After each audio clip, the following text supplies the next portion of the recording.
Graça e paz. Amém. Pregar depois do momento de oração é fogo, né? Você já chega quebrado aqui, né? Meu irmão, peço que você ore por mim. Eu já preguei com febre, com dor de cabeça, com tudo. Eu estava com uma pequena dor de cabeça, mas por agora, no meio do culto para lá, ela aumentou. Ela está mais como uma seta do inferno do que uma dor de cabeça comum. E eu peço que você ore por mim. Eu peço que você ore também. Pastor, vem aqui. Peço também que você ore para que o Senhor fale ao seu coração. Que Ele me use, apesar de mim, para que Ele possa falar ao seu coração também. Estenda sua mão para cá. Senhor, em nome de Jesus, aqui está o teu filho, ao qual aprove o Senhor escolhê-lo para ser voz do Senhor às nossas vidas. Em nome de Jesus, tome-o nessa hora, que o Senhor o use. Amado Espírito Santo de Deus, que seja não ele, mas o Senhor nele, ministrando a sua igreja. E agora, no poderoso nome de Jesus, nós repreendemos toda e qualquer seta, todo e qualquer dardo inflamado do maligno contra a vida do teu filho. Toda dor de cabeça ou qualquer outro desajuste sobre o seu corpo, nós repreendemos agora em nome de Jesus. Nós declaramos um corpo ajustado, aonde, Pai, em nome de Jesus, nada interfira na ministração da tua palavra. E que no poder e na autoridade do nome de Jesus, que o teu filho, cheio do teu Espírito Santo, ministre a tua igreja. Nós oramos em nome de Jesus. Amém. Aleluia. Meu irmão ou minha irmã, eu não sei se aqui tem pessoas não crentes, pessoas que não têm ao Senhor Jesus como Salvador pessoal, mas se tiver, põe ouvidos porque é direcionado para você. O que eu vou falar aqui, a ministração de hoje é para você. Mas por vezes, Satanás, ele tenta atrapalhar o plano de Deus na vida do crente, fazendo ele ser confundido em algumas coisas que o Senhor já tem dado ou falado a respeito da vida dele. Então, para você que é crente, também bota ouvidos, porque as promessas do Senhor continuam muito vivas na sua vida. E as verdades bíblicas, elas precisam, sabe, queimar no seu coração. E para isso você precisa, sabe, estar com ouvidos bem atentos. Queria que você se posicionasse na sua Bíblia também, porque vários textos bíblicos serão lidos. E que se porventura você tiver uma caneta e quiser marcá-los, eu aconselho. Mas existe uma grande verdade bíblica que diz que o Senhor sabe tudo sobre você. Completamente tudo sobre você. Ele sabe o que se passa na sua vida. Sabe aquele segredo que você esconde de todo mundo? Às vezes a pessoa mais próxima de você aqui na terra, seu pai, sua mãe, ou seu cônjuge ou qualquer outro amigo tão chegado, mas que você oculta isso dele, pensando que, sabe, ninguém sabe. Deus sabe. Deus conhece você. No Salmo 139, verso 1, ele diz categoricamente, Senhor, Salmo 139, 1, Senhor, Tu me sondas e me conheces. Pode deixar aberto nesse Salmo que a gente vai ler vários textos dele. Tu me sondas e me conheces. Então, existe uma verdade aqui, que talvez você não se atentou. Se Ele sabe tudo sobre você, você nunca esteve sozinho. Você sempre esteve com alguém que lhe conhece. No momento mais difícil que você passou na sua vida, no momento de profunda dor, no momento de profundo, tristeza no seu coração, que porventura você pensou que todos abandonaram, ou que ninguém estava perto de você, ou que ninguém ligava para você, Senhor Jesus estava junto de você, e Ele lhe conhece todos os seus intentos do coração. Verso 2, ele vai dizer: sabes quando eu me sento e quando eu me levanto. De longe você conhece os meus pensamentos. Ele conhece os teus caminhos. Ele conhece os teus planos. Ele conhece, as suas decisões. Quando Ele lhe criou, quando foi formado lá no ventre da sua mãe, o Senhor já tinha você, os seus dias na palma da sua mão. Você nunca esteve só, nunca. É engraçado porque, ao pensar que algo foge do controle de Deus, tem um texto lá em Mateus que eu quero ler para você, que diz que até os cabelos da sua cabeça são contados e Ele conhece. Lá em Mateus 10, 29 e 31 diz assim: não se vendem 2 pardais por uma moedinha. Entretanto, nenhum deles cairá no chão sem o consentimento do Pai de vocês. E quanto a vocês, até os cabelos da cabeça de vocês são todos contados. Portanto, não temam, vocês valem bem mais do que pardais. Existe um Deus que Ele é soberano, meu irmão, em que tudo está no seu controle. A Bíblia diz que Ele conhece as estrelas pelo nome. Você não consegue nem contar quantas estrelas tem no céu. O Senhor grande, o grande Deus, chama cada uma pelo nome. Não seria esse Deus aquele que lhe sonda? Não seria esse Deus aquele que lhe acompanha? Não seria Ele aquele que está com você nos momentos mais difíceis? Meu irmão e minha irmã, sabe o que acontece? A gente insiste em negar a sua presença conosco. Às vezes, nos fizemos de cegos e não conseguimos compreender ou perceber a presença gloriosa de Deus.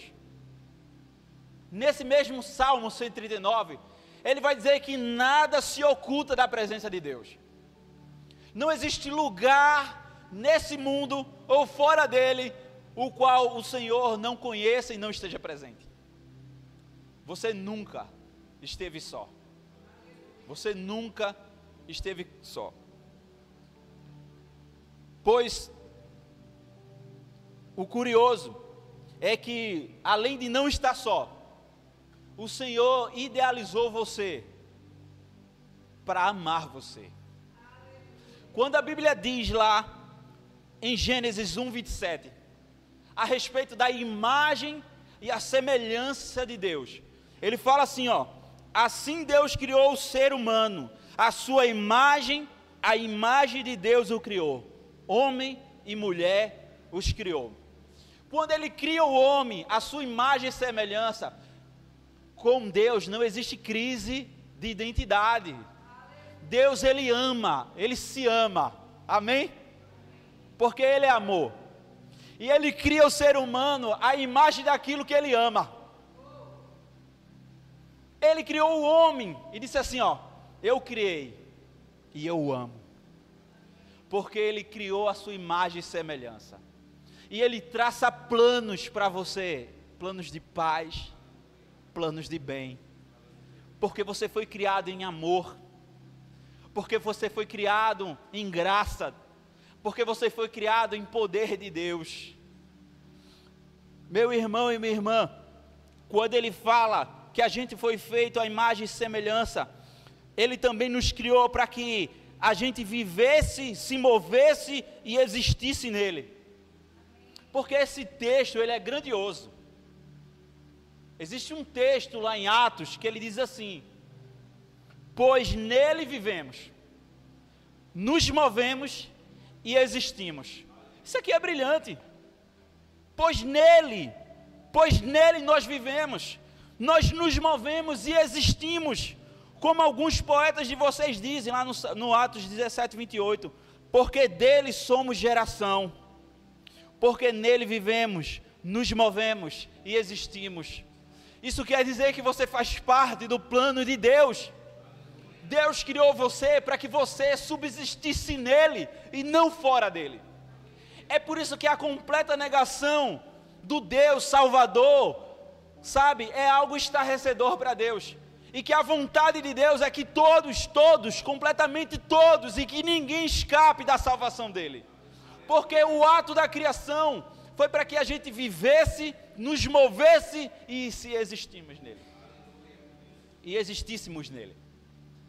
O plano de Deus para a salvação da humanidade, esse plano de amor, ele foi traçado lá no começo.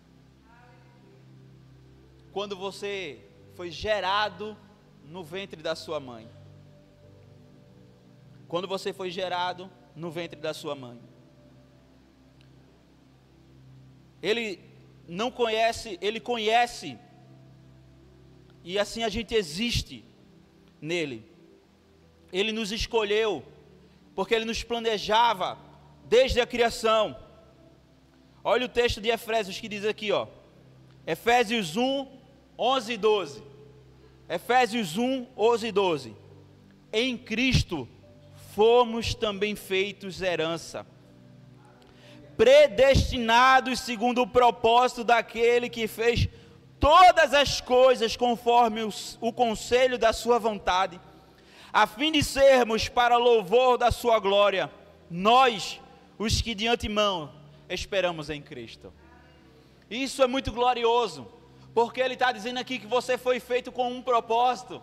Efésios 1, 11 e 12, está dizendo aqui, meu irmão, que você foi feito para a glória de Deus, que você e eu fomos feitos para que o Senhor se alegrássemos em nós, para que Ele olhássemos para nós e colocasse um sorriso no rosto, para que Ele olhasse para toda a criação e, sabe, Ele sentisse prazer naquilo que Ele criou, e que Ele, sabe, junto com todos os seus filhos,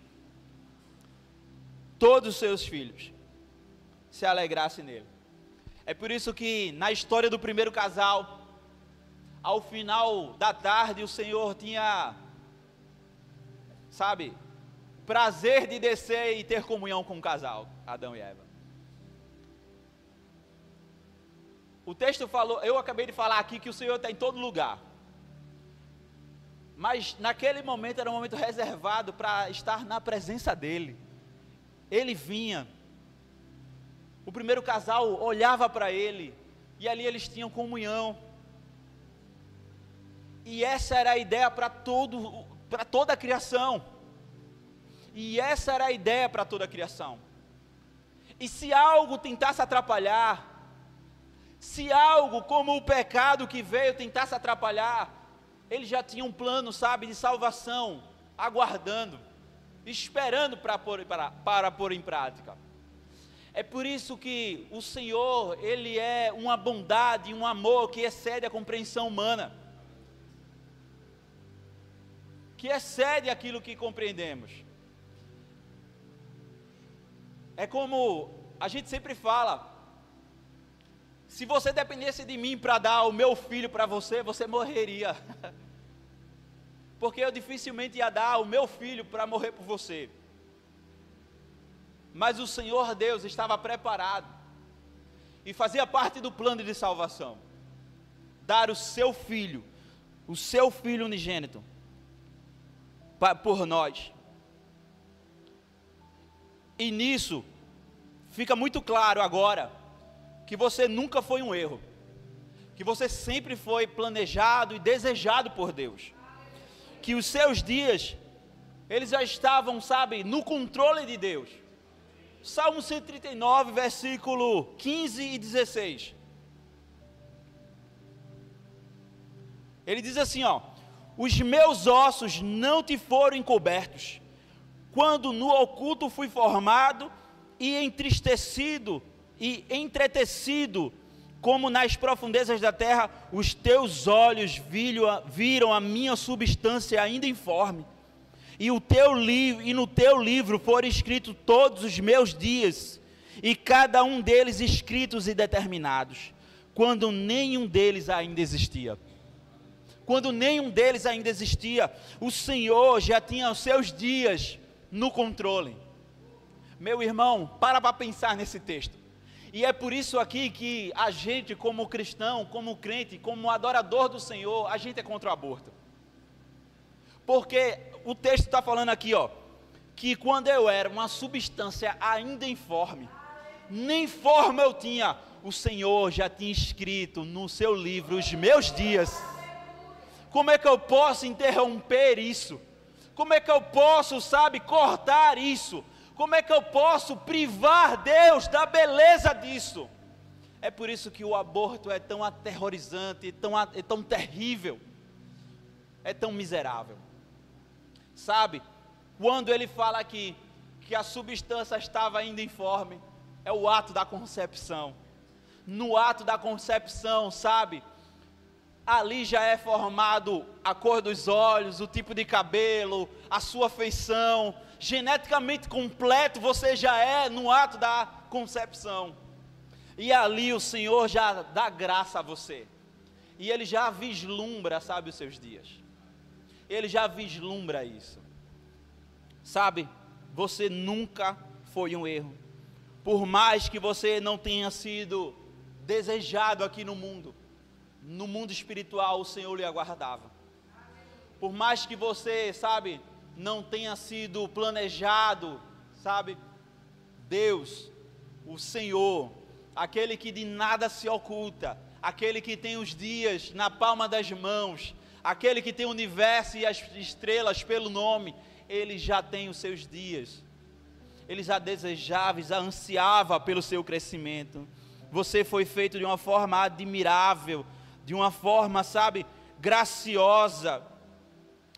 No versículo 14 do Salmo 139, ele vai dizer, graças te dou, visto que de modo assombroso e maravilhoso me formaste, e as tuas obras são admiráveis, e a minha alma a sabe muito bem. Olha para isso. No ventre da mãe ele foi formado. No ventre da mãe. No versículo anterior, o 13, ele vai dizer, pois tu formaste no meu interior, tu formaste no meu interior e me teceste no ventre da minha mãe. É do Senhor o milagre da vida, meu irmão. Só compete a Ele a grandiosidade do milagre da vida. O Senhor quis que você viesse. E Ele já tinha planejado seus dias. Ele já tinha planejado onde você estaria, os amigos que você teria. E Ele pegou você e Ele quer usar você, no plano dEle, porque, como a gente tinha falado, você existe, se move, e que você vive dentro dEle, dentro do seu desejo, da sua vontade. É isso que a Bíblia fala, que a gente deve viver nesse lugar. E nesse lugar o Senhor colocou você onde você está hoje. Não pense que você veio num tempo errado ou numa época errada. Você veio exatamente no tempo certo, no lugar certo, porque Deus quis assim. Deus quis que você tivesse os amigos que você tem hoje, para que você pudesse dar, compartilhar a sua fé com eles, e das maravilhas que Ele é e que Ele tem feito. O Senhor quer, que você esteja nesse lugar diante do Senhor, tendo o propósito nele, buscando em Deus o objetivo da sua vida.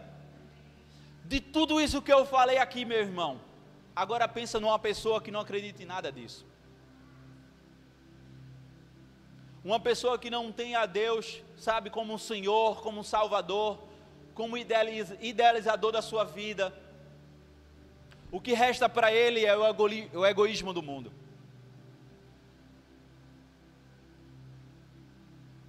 O egoísmo do mundo. Tem um ateu, eu estava tentando lembrar o nome aqui, ele é um cientista. Ele falou que se Deus existir, olha o que ele fala, se Deus existir, só existe propósito nele. Um ateu falou isso. Sabe, meu irmão, Efésios vai dizer, é preciso crer que o Senhor existe e que Ele abençoa aquele que chega junto, e que Ele é galardoador, recompensador. Existe recompensa maior do que viver, se mover e existir dentro da sua vontade, do seu querer. Sabe, você tem uma limitação, o ser humano é um ser limitado, amém? Nós somos limitados. A gente vai ter um corpo, sabe, glorificado, e aí, sabe, a gente vai nem pisar, a gente vai flutuar. Estou brincando aqui, isso não está na Bíblia. Mas eu estou dizendo assim, ó, nós como seres limitados, hoje, temos um Deus que nos conhece por completo, que sabe até onde eu vou. Ele tem plena ciência da minha capacidade. Ele pode me usar no máximo.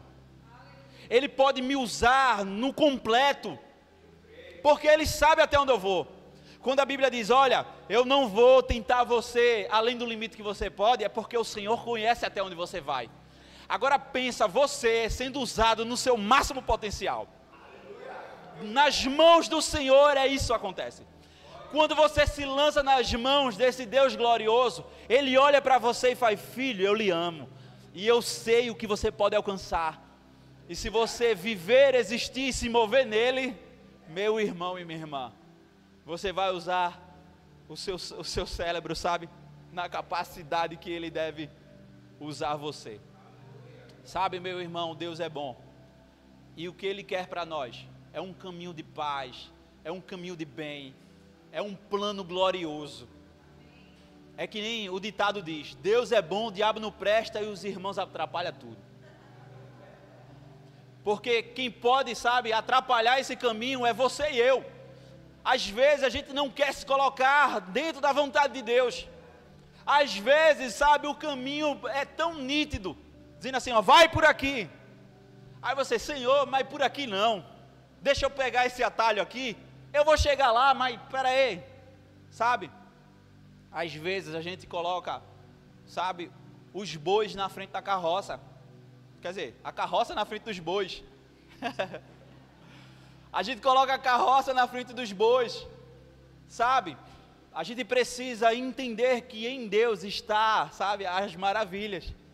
É na sua vontade. Eu vou falar um negócio aqui, é interessante.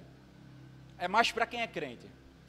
Você precisa entender que vida com Deus não é entretenimento. Não é. Não é. Mas, porém, entretanto, contudo e todavia, estar em Deus traz uma satisfação para a sua vida. Às vezes você quer se satisfazer com a coisa do mundo, e você acha muito chato estar com Deus, porque a sua satisfação está na alegria efêmera, que se acaba, que lhe traz apenas uma dor de cabeça no outro dia. E você, na sua visão limitada de humano, pensa que a felicidade e a alegria está nisso. Numa noite, numa noitada, ou numa experiência, sabe? Mas quando você tem os olhos abertos, porque Eclesiastes diz que Deus colocou a eternidade nos nossos olhos. Você foi feito para viver eternamente. Você foi feito para a glória de Deus e para estar com Ele. E se você erra o alvo, você começa a ter prazer em coisas efêmeras. E você acha que servir a Deus é um fardo muito pesado. E por vezes, toda vez que alguém fala para mim, que servir a Deus é muito difícil, eu estou me afastando. É porque o foco dessa pessoa, o olho dessa pessoa está vivendo fora de Deus. Aquele que existe, se move e vive em Deus, ele tem uma satisfação. Porque aquele que se aproxima de Deus, Deus ele recompensa, meu irmão. Efésios vai dizer isso. Ele é recompensador, galardoador. Se tem alguém, a Bíblia vai dizer assim, ó. A gente até vai passar por aqui, mas eu vou me antecipar. Ele diz assim, ó. Se vocês sabem dar coisas boas para os seus filhos, imagine eu, que criei esse mundo todo para você. Meu irmão, a terra é impressionante, porque se ela se aproximasse centímetros do sol, pessoas morreriam queimadas. Se a terra se afastasse centímetros do sol, pessoas morreriam congeladas. Deus fez tudo milimetricamente para que você e eu pudéssemos viver na terra. A alegria de Deus foi criar tudo isso, sabe? De uma forma em que a fauna, a flora e tudo criado, sabe? Fosse em condições perfeitas para que nós pudéssemos habitar. A Bíblia diz que quando Ele criou tudo, Ele disse que tudo era bom. E você acha que Ele disse que tudo era bom, com um sorriso triste assim na mão, com um semblante triste? Forma alguma. O Senhor estava rindo, alegre, e disse assim, ó: eu criei algo incrível. Eu criei algo extraordinário. Eu criei algo, sabe? Deus, é assim, eu vou... Sabe aquelas parênteses de heresia? Depois o pastor corrige. Se tivesse alguém, Deus se gabaria assim: ó, tá vendo tu aí que eu criei? Mas Deus subsiste, não tem crise existencial nenhuma. Deixa essa heresia para lá, meu irmão. Mas o Senhor disse que tudo era bom, sabe? E Ele criou isso para você, criou isso para mim. Por que nós damos as costas para Deus? Por que nós não, sabe, nos lançamos completamente aos pés dEle? Diante de tal graça, diante de tal sentimento, diante de tal afirmação. Porque, sabe, Deus tem um desejo de derramar sobre nós o seu amor. Lá em 1 João 3:1, ele vai dizer assim, ó: vejam que grande o amor do Pai nos tem concebido, a ponto de sermos chamados filhos de Deus, e de fato somos filhos de Deus. Por essa razão, o mundo não conhece, porque não conheceu. Existe uma parcela dos seres humanos que deu as costas para o Senhor. Existe uma parcela de pessoas no mundo que elas não conseguem discernir a mão direita da esquerda, como diz lá no final do livro de Jonas. Existe uma parcela dos seres humanos que eles estão cegos, porque o Deus deles, o Deus desse mundo, cegou o entendimento dele, diz Paulo aos Coríntios. A Bíblia diz que certas coisas espirituais só se discernem espiritualmente. É preciso abrir os olhos deles. É preciso que eles possam, sabe, assim como Paulo, cair dos seus olhos escamas que lhe impedem de enxergar. É por isso que é tão importante um casa de paz. Porque alguém com os olhos abertos, ele é muito poderoso na terra. Alguém com os olhos atentos, ele é como uma arma nas mãos de Deus contra Satanás e o seu exército infernal. Uma pessoa ciente de quem é, com a identidade renovada, sabe? É a pior coisa para Satanás e seus demônios, porque ele sabe que essa pessoa, ela vai abrir os olhos de outras pessoas aí fora, levando uma mensagem. É por isso, meu irmão, que é importante você que é crente fazer o Casa de Paz.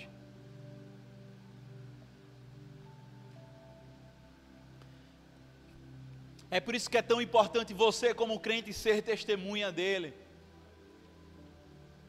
Sabe, falar da vida do Senhor, falar do evangelho dele, no seu trabalho, no ônibus, seja lá onde for, ser testemunha mesmo. Ele quis derramar o seu amor, simplesmente porque você e eu somos filhos dele, ele é o nosso Pai, e ele pode oferecer, como eu falei, mais do que o nosso Pai terreno. Mateus 7:11 vai dizer: ora, vocês são maus e sabem dar boas coisas aos filhos, quanto mais eu, o Pai Celestial. Ele é um Pai perfeito, irmão. Olha o que Mateus 5,48 diz: portanto, sejam perfeitos, perfeito como é perfeito o Pai de vocês. Você tem um Pai perfeito. Por mais que seu pai aqui na terra possa, cometer muitos erros com você, você tem um Pai perfeito. O Senhor Deus é um Pai perfeito. É um Pai presente, que está ali ao seu lado, é um Pai perfeito. Ele é um Pai perfeito. E cada presente que você recebe, dádiva, vem de Deus. É interessante como a história da humanidade, certos movimentos vêm para, confundir o ser humano. Confundir o ser humano. Quando a gente olha na Bíblia, aquele tempo, era muito agricultura, criação, caça, era daquela época. E o Senhor também era o Senhor da terra, da colheita. Quando eles colhiam, eles agradeciam ao Senhor, E por mais que o ser humano trabalhasse, eles agradeciam ao Senhor. Deus era o Deus da colheita e da provisão. Mas com o tempo, alguns movimentos como o iluminismo que veio para o mundo, ele começou a tirar o foco de Deus e da terra como dádiva de Deus, para colocar a força na mão do homem. Lá quando vem a Revolução Industrial, o homem é que traria para sua casa a provisão. E por muitas vezes, esse conceito de que é o homem que traz as coisas, que faz as coisas, vem, tolhendo e cortando certas coisas que era de Deus. Então toda dádiva e toda boa dádiva dada a você provém de um Deus glorioso, que por mais que você trabalhe, Deus ele fez tudo isso e dá a sua saúde e a sua inteligência para que você pudesse tirar a provisão de tudo, porque foi planejamento dele. Então não venha, tirar Deus dos momentos da sua vida. Lá em Tiago 1,17 diz assim, toda boa dádiva e todo dom perfeito vem do alto, descende do Pai das luzes, em quem não pode existir variação nem sombra de mudança. Vem de Deus toda boa dádiva, vem dele, vem da mão dele, pois ele é Deus provedor, pois ele é Deus glorioso. Experimenta se movimentar nele, experimenta viver nele. A Bíblia diz lá no Sermão do Monte, para quem gosta de me ouvir falar do Sermão do Monte, lá em Mateus 6 diz assim, portanto, não se preocupe com o que você pode comer, com o que vai beber, ou com o que vestir, porque os gentios se preocupam com essas coisas. O Pai de vocês, que está no alto, sabe que vocês precisam de todas elas, mas busquem primeiro o meu reino, e eu garanto que todas essas coisas serão acrescentadas. Meu irmão, ou você vive por fé, ou você não vive. Você vai sobreviver na terra. Ou você vive por fé, ou você não vive. Ou você apenas sobrevive aqui na terra. Meu irmão, o que a Bíblia está dizendo é assim, eu, Deus, que criei tudo isso aqui, eu sou fiel para prover na sua vida, se você estiver em mim, se você viver, se mover e existir dentro da minha vontade. Meu irmão, é satisfação que você quer, Deus ele traz satisfação. É provisão que você quer, Deus ele traz provisão. O que é que você quer, meu irmão? O que é que você busca? O que é que você procura? Você acha que essa busca incessante que você tem, por prazer, por mantimento, por provisão, vai ser suprida por alguma coisa aí fora? Lê do engano. Lê do engano. O Senhor que lhe criou, o Senhor que formou você do ventre da sua mãe, é Ele e que vai estar dando para você a provisão e a satisfação necessária, porque é da vontade dEle. Ele criou esse mundo com esse propósito. Não tente buscar suprir o que Deus colocou com aquilo que está lá fora. Não se encaixa, não é suficiente. Todo mundo fala daquilo, né? Existe um vazio em você que só é preenchido por Deus. Às vezes eu não compreendia isso. Eu achava balela de crente, mas que nada, é verdade. Porque Deus criou você para existir nele. E se você estiver fora dele, vai sentir falta de algo.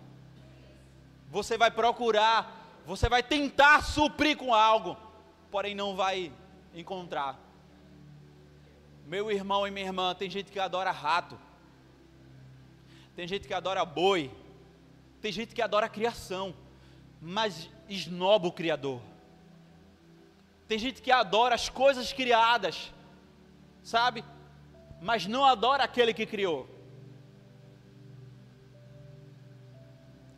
A busca por Deus, ela tem um alvo, o Senhor todo Criador, Yahvé. Quando ele erra esse alvo, ele tenta preencher com qualquer coisa, seja animal, rato, boi ou qualquer outra coisa. Mas certo é que o Deus Criador do céu e da terra, Criador do universo, ele fez você para a glória dele, para viver, existir e se mover nele. E não existe outro alvo. O plano para o futuro que o Senhor tem para você, ele é cheio de esperança. Em Jeremias 29,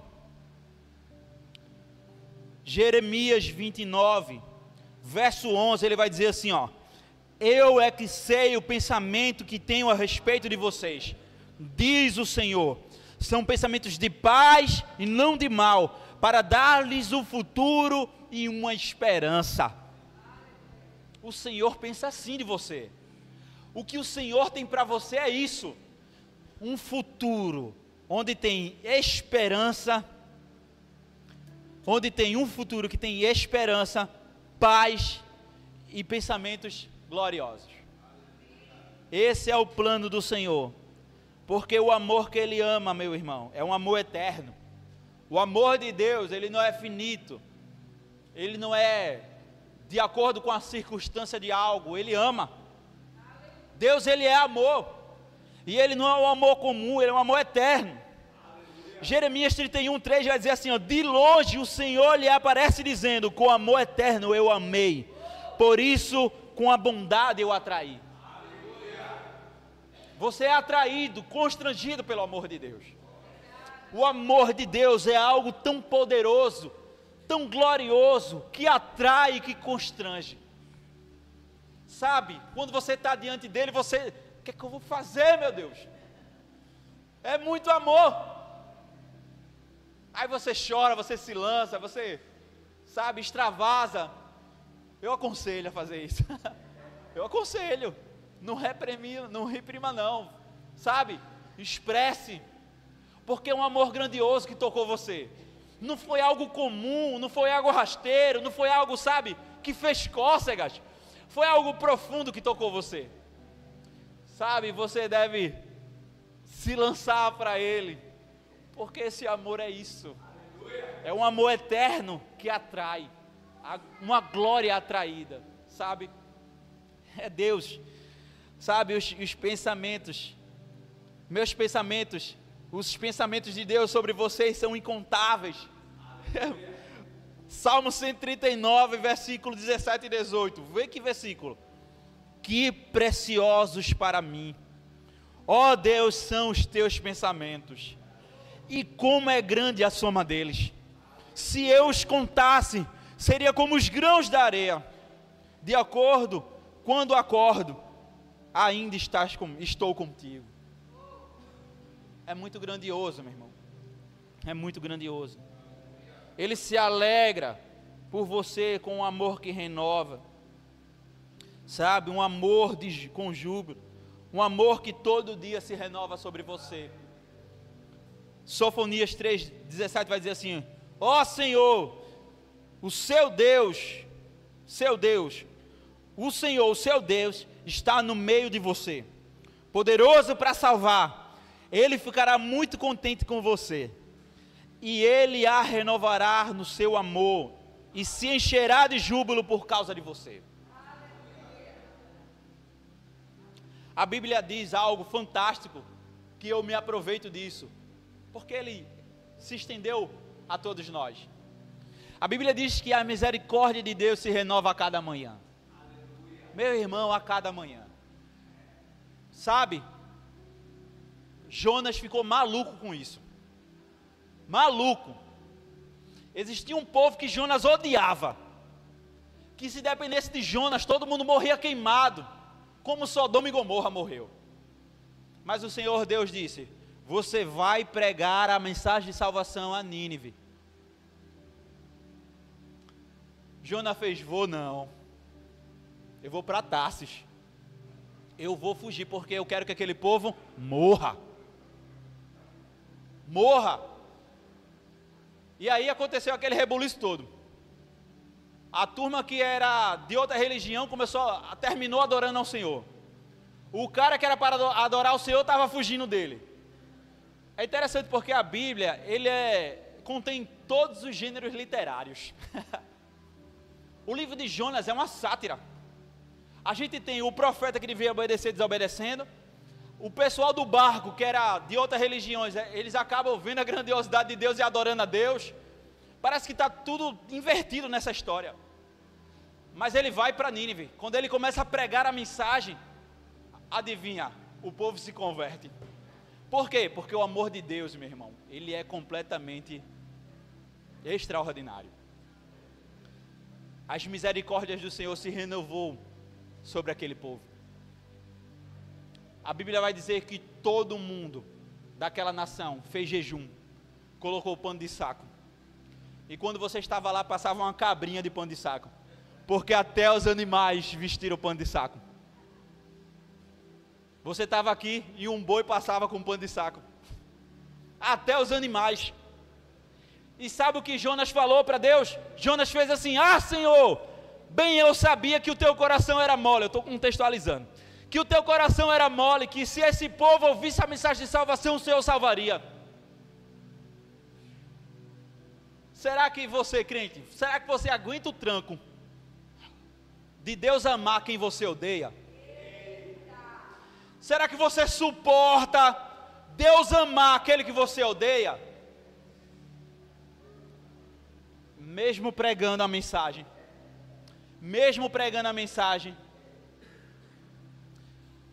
eu não quero pregar sobre Jonas não, porque tem muita coisa, mas tem algo interessante aqui. A mensagem de Jonas era: o Senhor destruirá essa terra em tantos dias. Era só isso. Ele não pregou assim, ó, se convertam, se arrependam. Ele disse assim, ó, vai ser destruído. A cidade de Nínive, ela precisava de 3 dias para percorrer toda a extensão dela. Ele percorreu 1 dia.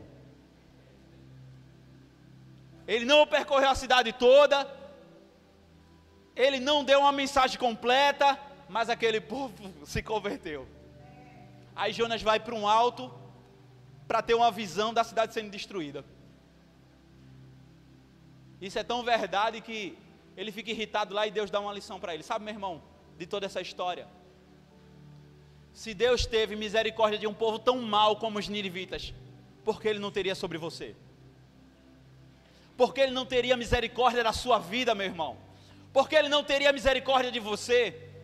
A mesma salvação que estava lá para aquele povo está sobre você agora. O Senhor Jesus Cristo veio para proporcionar isso para você. Esse amor glorioso, esse amor bondoso está sobre você agora. Sinta-se abraçado e constrangido. Que esse constrangimento faça com que você se lance aos pés dele e que aceite o Senhor como Salvador da sua vida.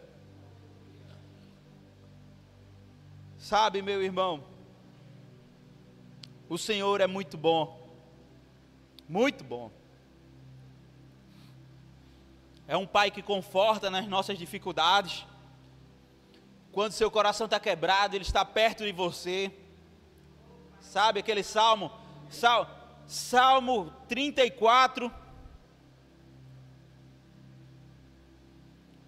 verso 18. Salmo 34, 18. Perto está o Senhor dos que têm o coração quebrantado. Ele salva o espírito oprimido. Existe uma atitude para estar diante do Senhor. Um coração quebrantado. Um espírito humilde.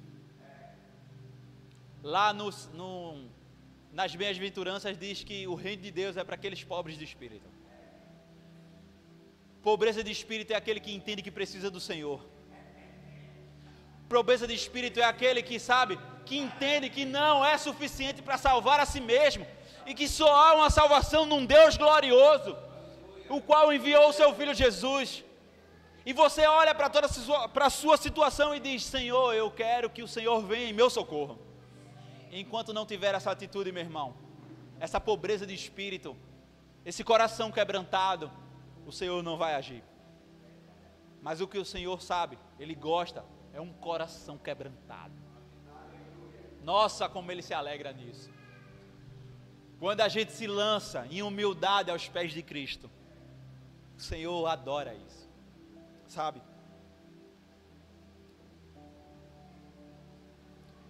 Isaías 40:10 diz assim, ó: eis que o Senhor Deus virá com poder, e o seu braço dominará. Eis que o seu galardão está com ele, e diante dele vem a recompensa. A salvação e as coisas boas desse mundo está com o Senhor. Existe um plano de salvação que culminou na morte de Cristo na cruz. E essa morte de Cristo na cruz, ela foi um plano traçado lá no começo. Assim, quando o primeiro casal pecou, o Senhor já prometeu aquele que pisaria na cabeça da serpente, já apontando para Cristo: olha, calma, você errou, as consequências virão, mas eu já providenciei Jesus Cristo, que vai trazer de volta o plano original, de eu ter plena comunhão com você. Esse mundo é passageiro, meu irmão. Esse mundo é efêmero, como diz o meu pastor Edvar. É efêmero. Disso aqui você não vai levar nada. A Bíblia está repleta de conselhos para que você possa projetar a sua vida em algo sobrenatural, eterno. Porque a efemeridade desse mundo não tira você daqui. Não tira você desse plano material. Existe algo superior. É tão doido isso, porque a nossa capacidade também não consegue compreender a eternidade. É por isso que a gente vai ter um novo corpo, uma nova mente, para que a gente pudesse compreender alguma coisa lá. Porque se a gente fosse com essa mente aqui, a gente estava perdido. Mas o Senhor vai providenciar para você um novo corpo, uma nova mente, e um nome escrito. Deus, Ele quer mudar a sua história hoje. Deus, Ele quer transformar a sua vida. Deus, Ele quer resgatar o plano original de ter comunhão com você hoje. Deus quer e deseja que você esteja com Ele hoje. O plano de salvação que há em Cristo só é alcançado por você quando o coração quebrantado e humilde se joga diante dEle, compreendendo que você é um pecador, como diz a palavra, todos pecaram, compreendendo que você precisa da salvação em Cristo, que você por si só não é suficiente para se salvar, por suas forças a eternidade não vem. É por isso que Cristo veio. Obrigado, Senhor. Obrigado, Pai, pelo Senhor ter vindo. Ele veio e você tem plena comunhão com Deus através de Cristo. Ele promete uma eternidade, mas essa eternidade eu costumo dizer que começa aqui. O céu, o paraíso começa aqui. Você pode ficar de pé? Já convido o pessoal aqui.